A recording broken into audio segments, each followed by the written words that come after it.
Lord, you created the heavens, you stretched them out, you conquered the grave, and there is no doubt. No name compares to Jesus Christ. This is Heart to Heart with Sibongile Mofokeng on Radio Pulpit. Heart to Heart. No name compared. There's no name that can be compared to the name of the Lord Jesus Christ. Naledi to Jetline, the name of the Lord is the title of the song we gave to you. Hello to your family. I am Sibongile Mofokeng. This is Heart to Heart with you up until 3 o'clock. I'm back again. And I promised the family that when I come back, I'll be talking to Stasha Jordaan.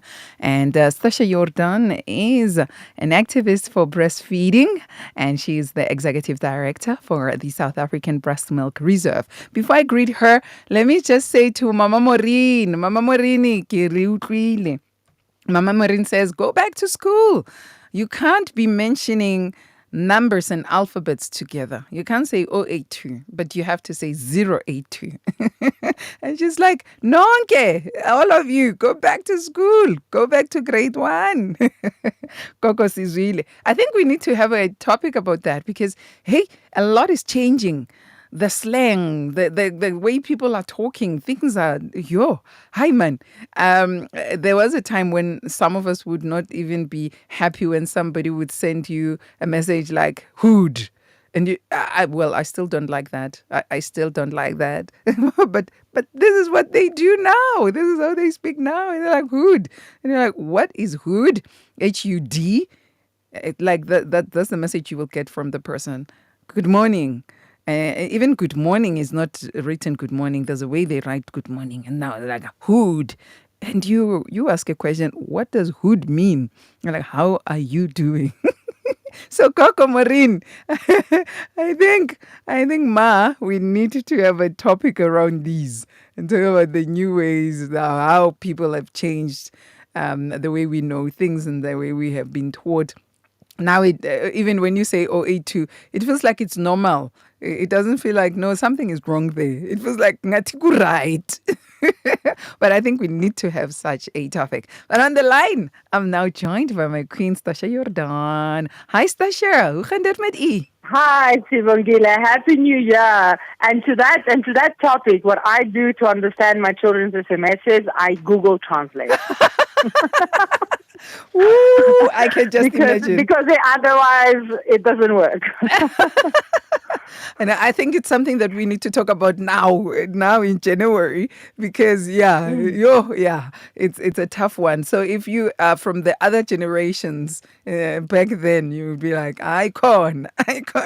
And there are so many things. I don't know if you're aware, Stasha, that there are some other words that our children would use in the previous times, and we would be like, no, there's no word like that. Now you find them in the dictionary. Yes, absolutely. Like words like riz. I mean, we have a whole lit. We have a whole genre of words. And I, as a mother, I'm not allowed to use them because apparently I'm embarrassing. It's elite language for teenagers. You're embarrassing, Mom. No, don't say that around my friends, please.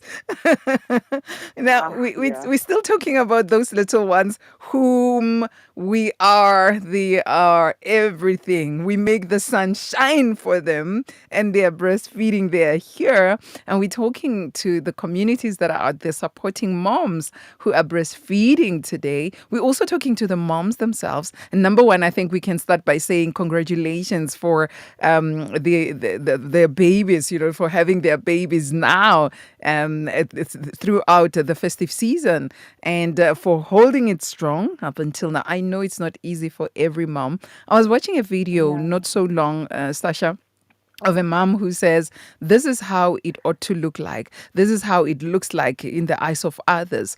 But the truth, and then she shows, when she shows how it looks like, those beautiful pictures that we found on Instagram, those wonderful ones that we see on Facebook. And then she showed us what we normally would see on TikTok where a person would be crying and she says, but this is the reality. I'm crying every time. I can't deal with this. And we need, it's normal. It's very normal, I think everybody likes to show the pretty side, but we often receive phone calls as the Human Milk Bank from dads on day 2 who don't know that milk comes in on day 3. And we always remind them that on day 2, mommy cries, baby cries, granny cries, and daddy cries. And that's normal. Okay? It's not easy, right? So parenting is a big challenge. So you are blessed if you are that mom who has milk from day 1. You are really blessed. You are really blessed. We all have breast milk from day 1. We have colostrum from day 1. However, and colostrum comes in small quantities, 5 to 7 milliliters. However, it's nutrient-packed and it's dense with all the right ingredients to allow, for instance, for the baby to expel the meconium, which is that green stool that comes after birth. Yes. And it's essential to building the immune system. So we have breast milk from day 1. But because it's such a small amount, parents get very scared. And if you haven't done a antenatal class, which I would highly recommend, you might not be aware that your milk mounts, meaning that you get your breasts engorged and you get large volumes on day 3, 4, 5, if not 2, and often faster for your second and third pregnancies, Some of us also never went to the classes, so we don't know so many things that are taught in those spaces. I'm also thinking about being taught about the colostrum, what to expect. Then you can relax if you were told before, but some never had the privilege of doing that. And these are the things they're learning now. Like, oh, okay, now it makes sense. But do we find that most of the moms become or have the postpartum, what do we call it? Postpartum depression. Blues, we call it, the postpartum depression. Yeah, after so first and 2 foremost, days. I think, in the context of colostrum, in Africa, there are some African cultures which we are trying to re-educate, where colostrum used to be thrown away because considered dirty, and babies would be fed muti and given enemas at birth, which is contraindicated medically. Okay, so we have engaged in a lot of training activities in hospitals with sangomas to make sure that we stop these practices because they're dangerous for the baby, and that we latch the baby immediately. So colostrum is absolutely essential and non-negotiable. Okay, and any other food is not allowed because you exclusively breastfeed for 6 months. For 6 months, absolutely. So that is scary. Stasha, that is scary. That's a long time. That is scary, especially I'm thinking about children then who show with colic and other things because of everything that has been done there. And when also new parents or new moms who see the green stools coming out and they're like, oh, what's happening with my child? So it's awesome if you have been taught, but if you have not, I'm hoping that others now can know that, no, you should expect that. And so it's something that you shouldn't be alarmed at, but you should be expecting. No. So how do we support? We learn as we go along, How do we support each other during this time? I know some of the husbands will be going back to work.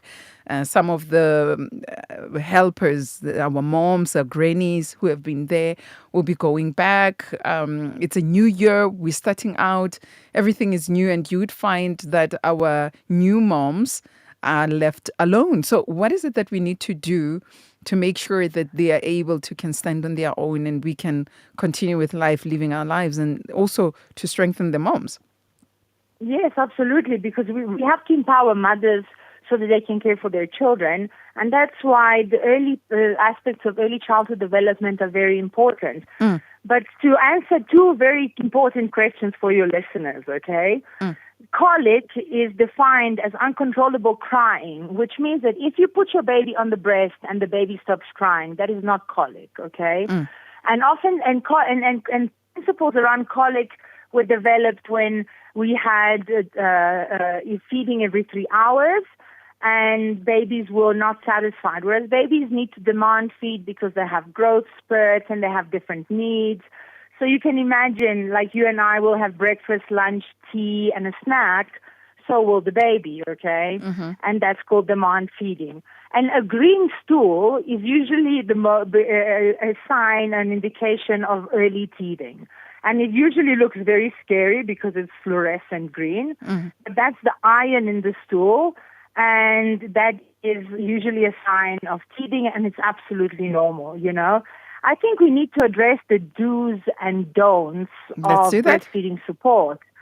So I will start with the don'ts, you know, and I will start and I want to be as gentle as possible, but Okay. we have to absolutely remove from our support language questions like, but is your breast milk good enough? Or, you know, or for instance, our gogos or generations that were raised on aggressive formula marketing, saying to moms, you have to give porridge, your breast milk is not good enough. All of those negative inputs actually impact your letdown and impact your lactation. So we have to really, first of all, encourage women to believe in themselves. You can breastfeed. Yeah. You know, it's not a question. A lot of moms during pregnancy, and I've met so many over 20 years, have this very big concern, will I be able to breastfeed? That is a concern that was implanted into us by aggressive and insidious marketing of formula products, so to make women feel inadequate so that they would buy formula. So your milk is good enough. And what is important is to breastfeed on demand and to regularly do weight checks on your baby. So taking baby to your well baby clinic. Obviously, also another thing to remind parents, and oftentimes they don't know that, the first week after the baby is born, even though you're breastfeeding every 5 minutes, the baby will lose weight. Okay? And then the baby will regain that weight on week 2, 3, and 4. A lot of parents get very discouraged and think that their breast milk is not good enough. No, that is just the biological design of procreation, okay? It's normal. And you have to continue breastfeeding and building your supply regularly. Topping up is counterproductive to breastfeeding because if you top up, you produce less breast milk because your mind thinks, the baby needs less. Your brain, not your mind, but your brain, or you know, the letdown will assume that the baby is not drinking as much. The baby will become lazy and will not want to latch. So it's really important, especially when we establish lactation, to breastfeed religiously and exclusively. I call it the gospel of breastfeeding. The gospel of breastfeeding. You know, as God intended. Yeah, as God has You know? intended us to do. Yeah. And so, because most of the times you might be doubtful and thinking that you're not giving enough to the baby, what are some of the signs that you would see that this person, this little one, is not getting enough? They're not satisfied. What are some of the things that would happen? You know, we also have to remember that a lot of the times we are interpreting baby language. And every time a baby cries, the first reaction is the breast milk is not good enough, the baby is not full. That is not true. First and foremost, babies cry as a form of communication.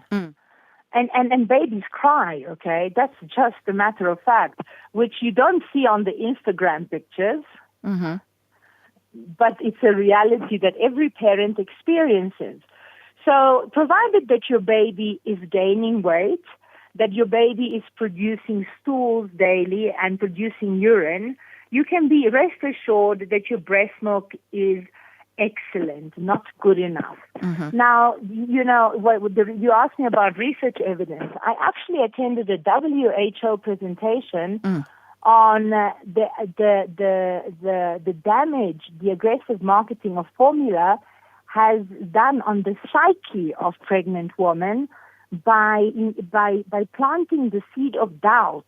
That seed of doubt that we were discussing just now, where you talk to pregnant moms who wonder if they will be able to breastfeed. Right. You will be able to breastfeed. 8 billion of us are here because we can breastfeed, okay? And it's important to really believe in yourself. I also believe in birthing plans and resolutions around making a commitment. And I will maybe I'll give a piece of advice which some will disagree with, but this is something that was passed on by my mom when I was pregnant with my first baby. I thought I should buy bottles just in case, and my mother said absolutely not. Do not buy bottles and formula when the baby is born. Begin breastfeeding. If you are struggling, reach out for support to practitioners, because there are healthcare professionals that specialize. They're trained in for latching. that. Yeah. Especially if your latch is sore or your breast is bleeding. Also, remember, that is also normal because it's an adjustment process, right? But at one point, if the nipple is pinching incorrectly, we have to remember basic principles, mummy to tummy, nipple to nose. Those are really important aspects of latching. That you don't try and shove the nipple in the mouth of the baby. You point the nipple to the nose of the baby, and the baby will open wide and swallow the areola, this allowing suckling, okay? Otherwise, your baby will suck on your nipple, and your nipple will turn black. And it will be from sore. bleeding, okay? Yeah, and it will be sore. And mommy to tummy means that when you're breastfeeding your baby, you have to have your baby in a position that is comfortable. So you can't have its neck, his or her neck, twisted in an abnormal way. And so you put the mummy to the tummy of the baby, which makes him horizontal to you. There are many positions for breastfeeding, obviously. And that allows for productive latching.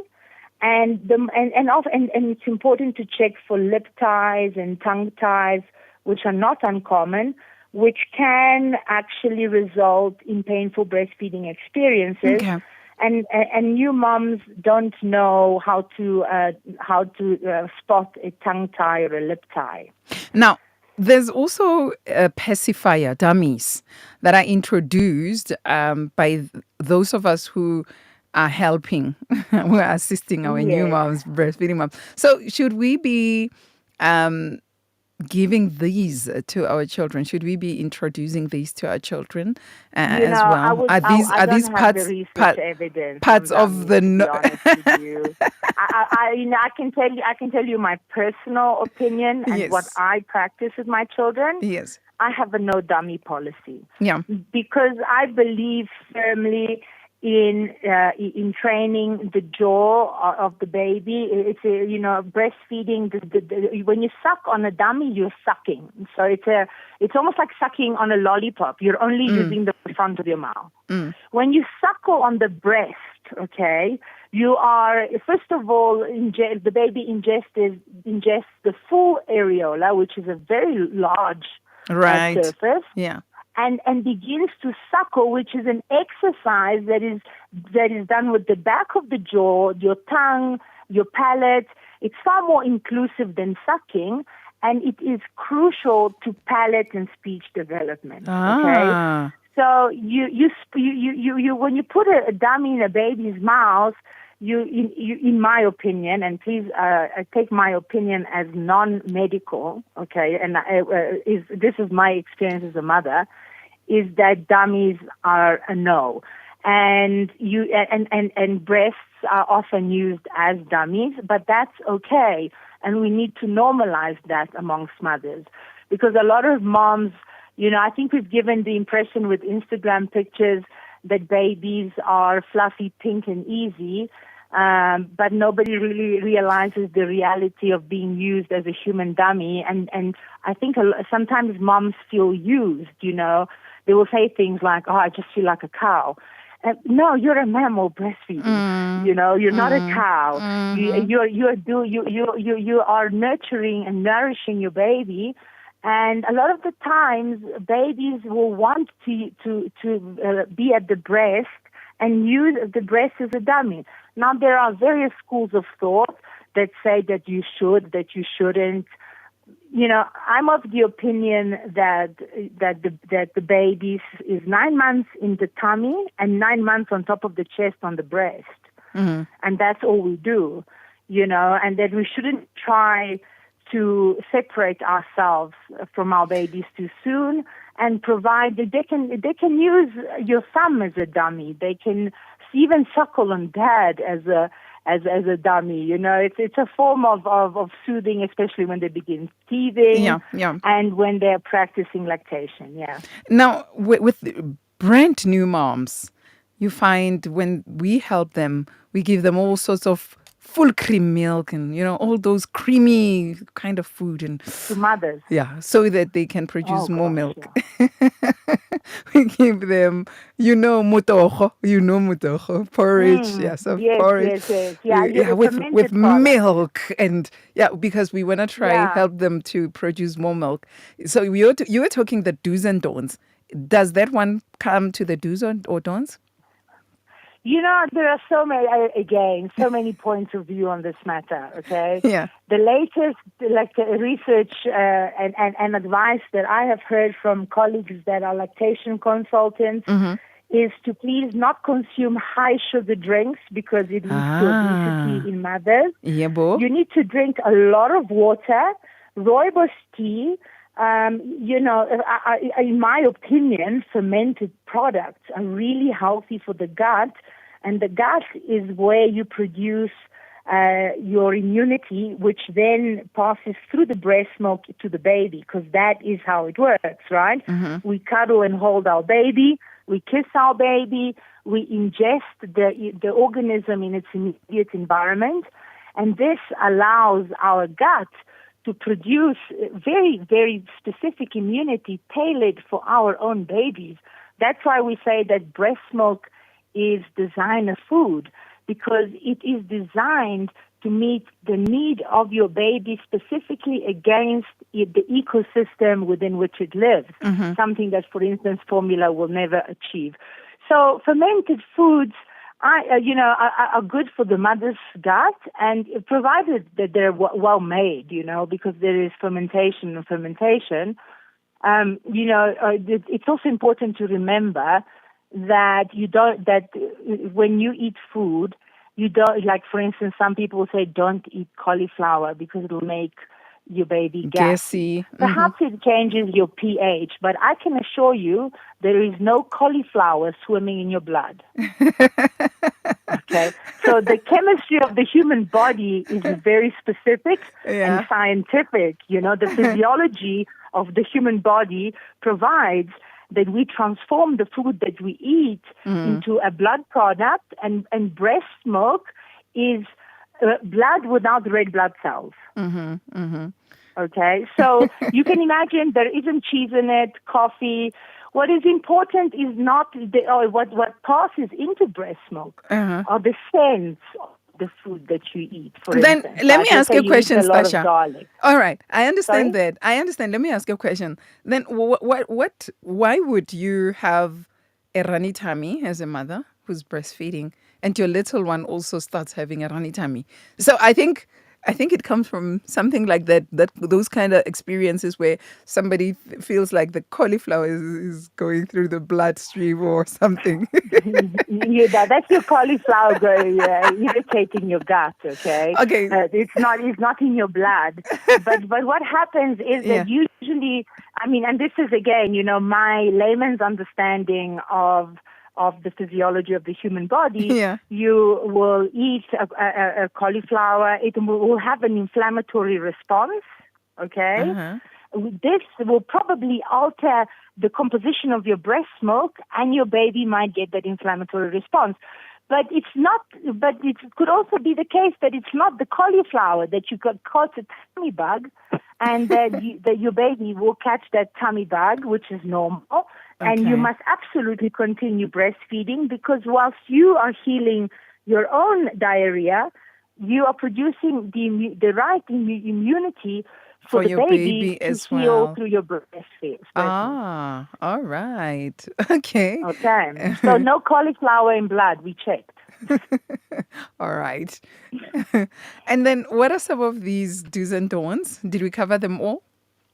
Well, I think we were talking about how we can create enabling environments Yes. for women to breastfeed, and especially the elders of the communities of breastfeeding mothers need to consider their language when they address the quality of the breast milk of the mother. It's not a topic for discussion until such time as the baby starts displaying some type of weight loss or some concern.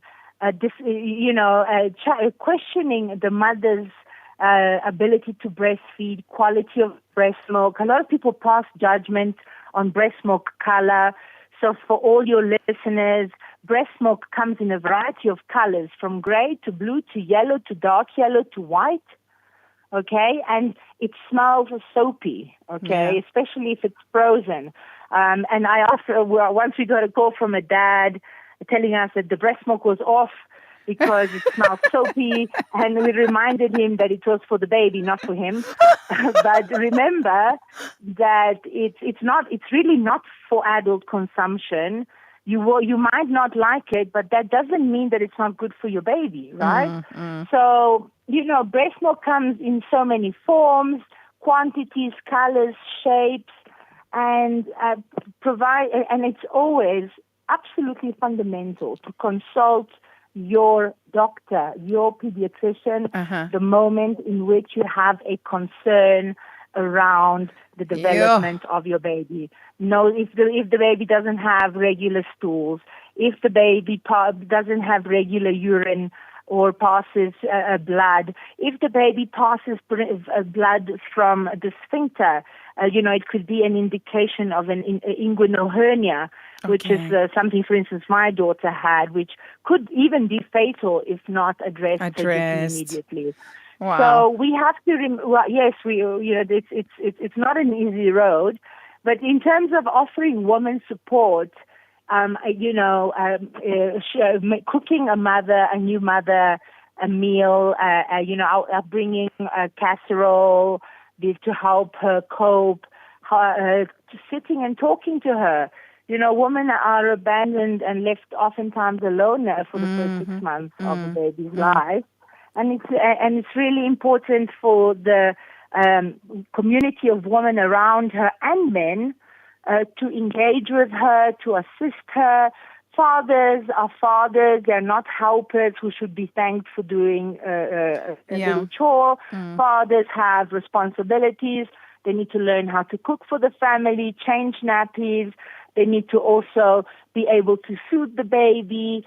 If the mom is pumping breast milk, assist with night feeds, because now we've had this change of maternity conditions where both partners can take half of the 4 months of maternity leave.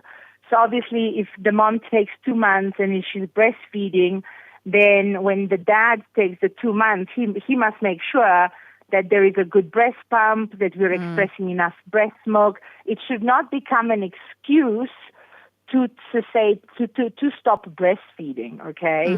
Which is a concern. We should exclusively breastfeed for 6 months. Yep. So, we need to take these considerations, and mothers need practical help. Help them do the laundry.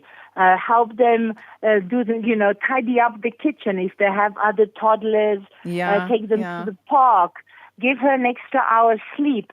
Share words of affirmation that will encourage her. If you are a husband, run her a beautiful bath with candles, make her a cup of tea, because that stimulates letdown and that increases lactation. Women, to lactate productively, need to be calm and somewhat relaxed. Wow. Stasha, thank you so much. I'm also learning. I remember when I was expressing, I never I was too busy to look at the color of the milk, and so we would put it in the refrigerator. And then after 3 days, I'm like, that milk has been there for 3 days. Then it's off. Look at the color. No, you must freeze it. Please, for everyone, freeze your breast milk within 24 hours. Yeah. Especially in a load shedding South Africa. Before, Yeah, make sure that when it's we frozen. had continuous power, we could do it for 48 to 72. Yeah. But now that we don't, you express this morning, and you freeze tonight, because otherwise your milk will go off. Yeah, so I would look at the color and be like, oh, after 3 days. Now I'm reminded there's milk in there that has been there for 3 days. It should be off because look at the color. Because I never had time to look at it as I was expressing. I was busy working, doing all this, and I never looked at the color. So we just saved it and Yeah, but froze you it. don't need to So look at now the I'm color. now One I've of learned. the, Now I'm learning. the best advice I ever got Yeah. from a lactation consultant was that if we had to know exactly the mold and color of breast milk, Yeah. God would have made us with glass breasts Ooh. and mold on them. Yeah, then we Okay? would see the color. Then you would see the breast milk and the color. So if you are breastfeeding at the breast but not pumping, and then you hear the baby, suckling and ingesting voraciously, peeing, pooing, everything's fine. That's what we want. Okay? That's all we want. Yeah, that's all we want. And then in closing, just before we go away, not to forget, when you start pumping, and usually it's not advisable to start too early if it's your first pregnancy, because you first want to establish lactation, and you are storing to go back to work, or you have a baby in the neonatal ICU who is consuming smaller amounts than what you're expressing. Please don't forget the human milk banks, because there are moms out there that have suffered from failing maternal health during pregnancy, or conditions which have rendered them unable temporarily to breastfeed. Mm-hmm. And the human milk banks play a key role in protecting the extremely low birth weight. We're talking about 500 grams to 1.8 kilos that are on life support in neonatal ICU. So we feed 4,000 babies a year. Of these, 3,600 in the public sector hospitals of South Africa. The Department of Health is one of the most excellent investors in breastfeeding and human milk banking, as are the private hospital groups and Discovery. And they are all behind exclusive breastfeeding because they quantify, with actuarial scientists, the benefits that the result from a proper breastfeeding, because there is less loss of life, less patient care, decrease in bedtime stay in the hospital, babies heal faster. So please remember, breastfeeding, first of all, is medicine. It's medicine for your baby. But if you have excess, it's a lifesaver for premature babies whose moms are not well. Thank you so much, Stasha, for talking to us. And for us who'd like to be in contact with you for any reason, whether we want to inquire about the breast milk donations, or we want to know more about the latching of the baby and the color of the milk, how do we get hold of you? Yeah, you contact us on www.s for sugar, A for alpha, B for Bravo, R for Romeo, South African Breast Milk Reserve.org.za. Alternatively, you can contact us telephonically on 011 482 1920, and if you don't have airtime, we'll call you back. If you want to donate, you access the website, you fill out an online form. It is a tissue donating exercise which is regulated under the law. So please keep in mind that the sign-up process and the onboarding take around 10 to 15 minutes. And it's not because we want to be difficult, but because we have to be thorough, you know. All right. Stasha, the number again, 011 482 1920. Okay, and www.sabr.org.za. Thank you, Stasha. Right. We'll be talking to you very soon again. It's always an honor, my queen. I know that you were not feeling okay, but you you went all out of your comfort zone to speak to us today. May the Lord's hand be upon you, and may you have a beautiful, productive, awesome year 2024. Good success and good health in it as well. Sibongile, thank you so much, and thank you for all the coverage. You guys are always so awesome to us. We really appreciate your passion for breastfeeding and educating the public. Best wishes to you for 2024, and God bless. Thank you. Thank you. Bye, my queen. And Bye-bye. And yes, my family, that is Stasha Jordaan, who is an activist for breastfeeding. And also, she is the executive director of the South African Breastmilk Reserve. And if you'd like to be in contact with them, do remember that you can go to their site, sabr.org.co.za. Alternatively, you can call them on 011-482-1920. Plug in, feel the pulse on Heart to Heart with Sibongile Mofokeng on Radio Pulpit.